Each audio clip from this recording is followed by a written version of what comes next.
Welcome back to Nightly Nonsense, where we make some sense out of the nonsense. We're in a story. We're back in our roots, right? We're back in the story of Esther. We're making some sense out of a bunch of nonsense, right? We got a king who decided to throw a party, have a bunch of drunken guys because they have no compulsion. They can do whatever they want, have as much as they want.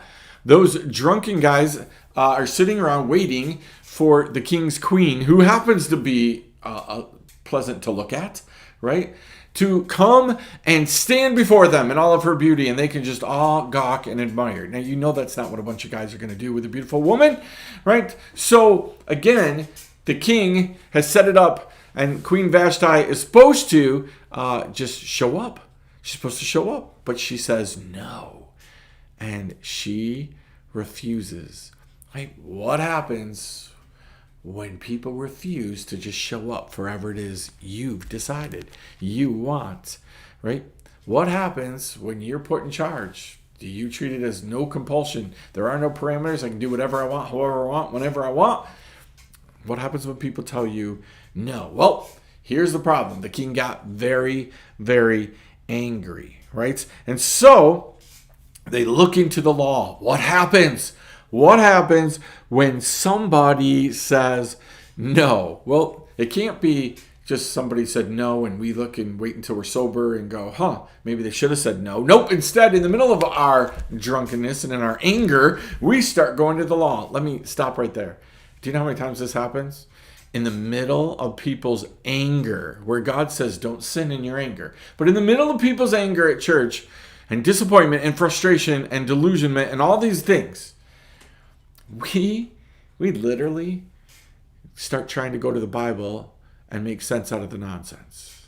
Isn't it funny? We're going to start quoting scripture while we're angry. We're going to start quoting the law while we're angry. We're going to start holding people accountable while we're angry. Well, that's a problem because you're in the middle of sin and you're going to hold people accountable for what you declare as sin. You know, everything looks like sin from other people when we're angry. Everybody does wrong things to me. Do you know when I'm in the middle of discussing loudly with somebody, right? Getting frustrated with somebody. Do you know that everything they do seems like sin to me? Like literally, nothing makes sense. Everything that they say, like, that's just wrong. That's wrong. That's wrong. That's wrong. That's wrong. Do you know what happens after what they said starts to make sense? Do you know, I've literally had to say to people, well, 90%, almost all of what you said is actually truth. It's just the way you said it. And it's funny. It goes from being sin, and it goes from being wrong, and it goes from being, I'm incredulous about it, to it actually is truth. Isn't that funny? All because I wanted what I wanted. I didn't get what I wanted, and I acted this way. So this is what happens. They go to the law, right? And this is the conclusion, right? Verse 18, or let's start at 16. It says this: the Mamuken said in the presence of the king and the officials, not only against the king has Queen Vashti done wrong, but also against all the officials and all the people who are in all the provinces. Holy cow. Ever been there? Sometimes I exaggerate things a little bit or make a way bigger deal out of a little tiny thing. This is that moment. Oh, wait. This woman didn't just say no to you, king. She said no to everybody, right? How often do we just drag everybody into something? Like, everybody knows, everybody. Like, again, I often challenged with this in the last year or so to say, is it everybody, is it all, or is it you and you're just talking for everybody? Like, you need to think that through, because you know what? We love having company. We love having a whole group of people when there's not a whole group of people.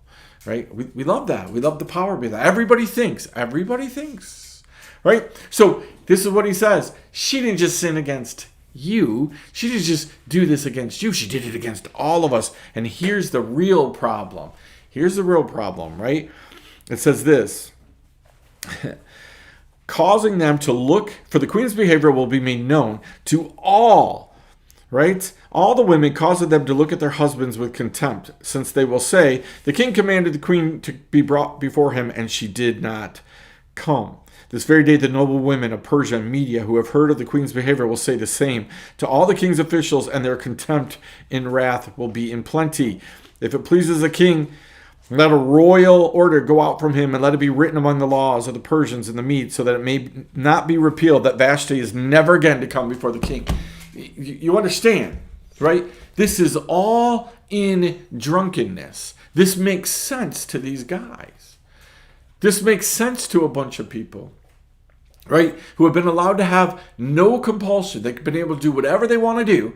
What makes sense to them is, hey, we're worried that all of these women are going to follow after her example. Let me make this clear. A bunch of non-drunk people, but power-hungry people, have been making this same claim in churches and in outside of churches for a very long time. If we don't take care of this right now, everybody in church is going to think it's okay to question the pastor. Everybody in church is going to think it's okay, right, to question this or to hold these people accountable. Everybody's going to think it's okay to do this, and we've got to crack down on this because we don't want people to think it's okay. We don't want people to think it's okay to take money from the church and spend it on whatever they want. Right? So we got to crack down on this. We're not giving any more money out unless they go through some kind of a program that has them the ability. We know they have the ability to make right decisions.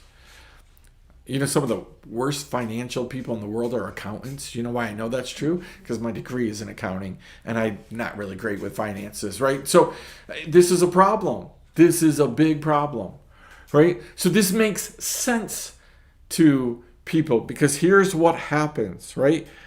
This pleased the king and the princes, and the king did it. A drunken king is pleased by never seeing his wife again. Wow, what kind of state do you have to be in to get there?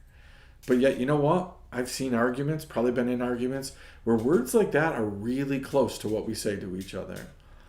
In a angry-filled moment, we say things like this. Right? I don't care if you never come back. I don't want to see you. I don't want to see you now. I don't want to see you later. Right? I don't think I can live like this anymore. We make these big, huge deals. We do this within the church. We're constantly doing this in the church. We take a sin-filled moment, we make laws out of it, rules out of it, and we act out of it.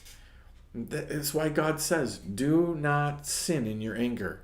Take a moment. Take a deep breath, Cain, and don't kill your brother is what God was trying to say. Don't do it in this moment. Take a deep breath and fight against this moment. You've allowed yourself to have whatever you want, however you want, and you've ended in this moment. A merry moment has turned to anger. And then anger turns into bad moments. Think about that, chew on that. We'll see you next time, Nightly Nonsense.